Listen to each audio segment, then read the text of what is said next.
Hello hi friends, welcome to our channel. నేను మీ KMR. So friends, ఇవాళ అయితే మీకు ఒక 2 ఎకరాల 1 గుంట, మొత్తము 2 ఎకరాల 1 గుంట అగ్రికల్చర్ ల్యాండ్ హైవేకి అయితే చూపిద్దామని వచ్చేసాను. హైవే మీద కూడా రోడ్డు ఫేసింగ్ వచ్చేసి మీకు 90 ఫీట్ల దాకా ఉంటుంది. మీరు అబ్జర్వ్ చేయొచ్చు బ్యాక్ సైడ్. ఇది బెంగళూరు నేషనల్ హైవే అనమాట. ఇక్కడి నుంచి మనకు జస్ట్ ఒక 5 కిలోమీటర్లు వెళ్తే మనకు జడ్చర్ల వచ్చేస్తుంది. ఇక్కడ మీకు అద్భుతమైన విషయం ఏంటంటే, ఈ పక్కలనే ఏదైతే మీకు ఆడ ఒకటి షెడ్ లాగా కనబడుతుందో అదే అనమాట అమర్రాయ కంపెనీ. ఆ పక్కనే బిల్డింగ్ ఒకటి కనబడుతుంది కదా, ఇది ఐటీ పార్క్ అనమాట. అయితే ఇది మొత్తం కూడా ఎలక్ట్రానిక్ మ్యానుఫ్యాక్చరింగ్ క్లస్టర్ అనమాట. అంటే ఎలక్ట్రానిక్స్ మ్యానుఫ్యాక్చరింగ్ సంబంధించిన సెజ్ అనమాట. అయితే ఇక్కడి నుంచి మనకు ఒక 5-6 కిలోమీటర్లు వెళ్తే భూత్పూర్ వస్తుంది. పక్కనే మనకు బ్యాక్ సైడ్ ఒక 5 కిలోమీటర్లు వెళ్తే మనకు మహబూబ్ నగర్ టౌన్ వస్తుంది. ఇక్కడ మీరు అబ్జర్వ్ చేయొచ్చు, పక్కనే కూడా విలేజ్ కూడా ఉంది.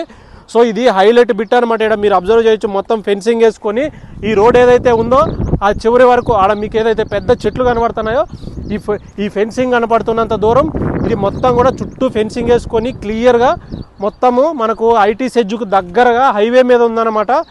ఎక్సలెంట్ వేటు. ఫ్యూచర్లో మనం ఇన్వెస్ట్మెంట్ పెడితే ఖచ్చితంగా మంచి రిటర్న్స్ అయితే గ్యారంటీగా ఉంటాయి. వెంచర్ వేసుకోవాలన్నా, లేదా ఫామ్ హౌస్ కట్టుకోవాలన్నా, లేదా ఏదైనా కమర్షియల్ కంపెనీ చేసుకోవాలన్నా కానీ మీకు పనిచేస్తుంది. ఇంకోటి, ఇది 2 సైడ్ల రోడ్డు ఉన్న బిట్ అనమాట. అటు వచ్చేసి మెయిన్ బెంగళూరు హైవే అవుతుంది.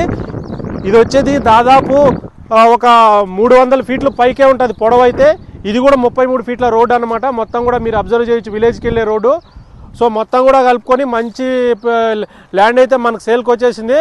పూర్తి వివరాలకైతే నాకు కాల్ చేసేయండి ఫ్రెండ్స్. Thank you.